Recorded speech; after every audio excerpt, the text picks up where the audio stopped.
എല്ലാവർക്കും നമസ്കാരം. Chat with ground ബ്രേക്കിലേക്ക് എല്ലാ മാന്യപ്രേക്ഷകർക്കും സ്വാഗതം. നമ്മൾ ഇന്ന് ഈ വേദി ട്രിവാൻഡ്രത്താണ് നിൽക്കുന്നത്. IFFKയുടെ 27ാമത് ഇന്റർനാഷണൽ ഫിലിം ഫെസ്റ്റിവൽ വേദിയിലാണ് നമ്മൾ കേൾക്കുന്നത്. നമുക്കൊരു വിശിഷ്ട ഒരു വ്യക്തിയെ എന്ന് പറഞ്ഞാൽ നമുക്ക് ഒത്തിരി തിരക്കുകൾക്കിടയിലും നമുക്കൊരു ഇന്റർവ്യൂവിന് തരാം എന്ന് പറഞ്ഞ ഒരു വ്യക്തിയെ ഉമ്മൻ കോശി സാറിനെ നമുക്ക് കിട്ടിയിട്ടുണ്ട്. അദ്ദേഹം ഫോട്ടോഗ്രാഫിയെ സ്നേഹിക്കുന്ന വലിയൊരു പ്രതിഭയാണ്. നമുക്ക് അദ്ദേഹത്തോട് IFFKയുടെ വിശേഷങ്ങളെക്കുറിച്ച് ചോദിക്കാം. സാർ നമസ്കാരം. നമസ്കാരം. സാർ എന്തുണ്ട് വിശേഷം? സാർ എത്ര നാളായി സാർ IFFK വേദിയിലേക്ക് വരാൻ? IFFK വേദിയിലേക്ക് 3 കൊല്ലമാകുന്നു. സാറ് ക്യാമറ കണ്ടു. സാറ് ഫോട്ടോഗ്രാഫിയെ സ്നേഹിക്കുന്ന ഒരാളാണ്. അതെ, ഞാൻ ഫോട്ടോഗ്രാഫിയെ സ്നേഹിക്കുന്ന ഒരാളായതുകൊണ്ടാണ് ഞാനൊരു 3 കൊല്ലം മുമ്പേ എൻ്റെ ജോലിയെ കളഞ്ഞിട്ട് ഞാൻ വൈൽഡ് ലൈഫിലേക്കും സ്ട്രീറ്റ് ഫോട്ടോഗ്രാഫിയിലും പോർട്രേറ്റ്സിലേക്കും ഞാൻ തിരിഞ്ഞത്. ലാൻഡ്സ്കേപ്പ് ഫോട്ടോഗ്രാഫിയിലാണ് ഞാൻ കൂടുതൽ സ്പെഷ്യലൈസ് ചെയ്യാൻ ഉദ്ദേശിക്കുന്നത്. അപ്പോൾ ഞാൻ അതിനുള്ള ഏറ്റവും കൂടുതൽ കണ്ടന്റ് ഉള്ളത് ഈ ഇതുപോലത്തെ ക്രൗഡുള്ള സ്ഥലത്താണ്. എനിക്ക് അതിനകത്തുനിന്ന് ഒത്തിരി കാര്യം കണ്ടന്റ് കിട്ടും. നമുക്ക് ഒത്തിരി സബ്ജക്റ്റ് ഇതിനകത്ത് ഒത്തിരി ഉണ്ട്. Okay sir. സാർ അപ്പോൾ 3 വർഷമായി തുടരെ നമ്മൾ ഈ ഫോട്ടോഗ്രാഫിയിലേക്ക് വന്നിട്ട് സാറിന് എന്ത് തോന്നി? 3 വർഷം സാറിന് IFFK എന്നുള്ളൊരു വേദിയിൽ സാർ കാണുന്നു എന്നുള്ള നിലയിൽ സാർ എന്തൊക്കെ വ്യത്യാസങ്ങളാണ് ഈ 3 വർഷം? 3 വ്യത്യാസം IFFKയിൽ തോന്നിയിട്ടുള്ളത് എനിക്ക് ജനത്തിൻ്റെ ആറ്റിറ്റ്യൂഡ് കുറേ മാറിയിട്ടുണ്ടെന്ന് തോന്നുന്നു. ആ ഒരു പിക്ചർ കാണാനാണേലും ഇവിടെ വരുന്ന ഒരു ഈ പറഞ്ഞ ആൾക്കാരുടെ അങ്ങോട്ടും ഇങ്ങോട്ടുള്ള ഇൻട്രാക്ഷൻസ് ഒത്തിരി വ്യത്യാസങ്ങളുണ്ട്. ജനത്തിരക്ക് കൂടിയിട്ടുണ്ട്. കഴിഞ്ഞ കൊല്ലത്തിനേക്കാളും ഇപ്പോൾ കൂടിയിട്ടുണ്ട്.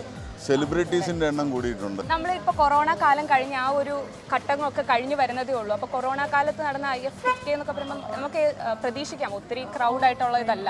അത് കഴിഞ്ഞിട്ട് വന്ന IFFK എന്ന് പറയുമ്പോൾ എന്തെങ്കിലും അതായത് പർട്ടിക്കുലർ ആയിട്ട് പറയാൻ പറ്റിയ എന്തെങ്കിലും? ഇല്ല, എനിക്ക് IFFKയിൽ ആ ഒരു കൊറോണ സമയത്ത് ഇവിടെ ആൾക്കാർ അങ്ങനെ ഭയങ്കര കുറവായിരുന്നു. ആക്ച്വലി അത് വലിയൊരു നമുക്ക് നഷ്ടമായിരുന്നു.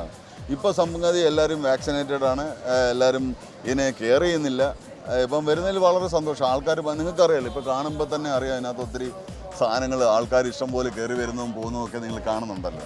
അപ്പോൾ അതൊരു പോസിറ്റീവ് ആറ്റിറ്റ്യൂഡാണ്. ജനങ്ങൾക്ക് അത് മനസ്സിലാക്കി എന്നുള്ളതാണ്. സാർ, ഈ ഫോട്ടോഗ്രാഫിയിലേക്ക് ക്രൈസ് തുടങ്ങിയത് അല്ലെങ്കിൽ ആ ഒരു മേഖലകളിലേക്ക് പൂർണ്ണമായിട്ട് മാറാൻ ഒരു പ്രചോദനമായി എന്തെങ്കിലും ഉണ്ടോ? ഉണ്ട്. ഞാൻ ചെറുപ്പം മുതലേ ഞാൻ ഈ പറഞ്ഞ പൂക്കളോട് ഭയങ്കര താല്പര്യമുള്ള ഒരു വ്യക്തിയായിരുന്നു. അപ്പോൾ പൂക്കളുടെ പടം എടുക്കാനായിരുന്നു ഞാൻ ഫാദറിൻ്റെ ക്യാമറയാണ് ആദ്യം ഉപയോഗിച്ചുകൊണ്ടിരുന്നത്. അവിടെ നിന്നാണ് എൻ്റെ തുടക്കം. പിന്നെ കുറച്ച് കഴിഞ്ഞപ്പോഴത്തേക്ക് ജോലി പഠിത്തം എല്ലാം കഴിഞ്ഞപ്പോഴത്തേക്ക് ജോലിയായപ്പോൾ ഞാൻ നല്ല ക്യാമറകൾ മേടിച്ചു, പ്രൊഫഷണൽ ക്യാമറകൾ മേടിച്ചു.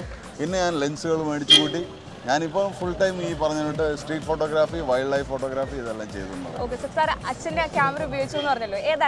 ആ ക്യാമറ യാഷിക്കായിരുന്നു.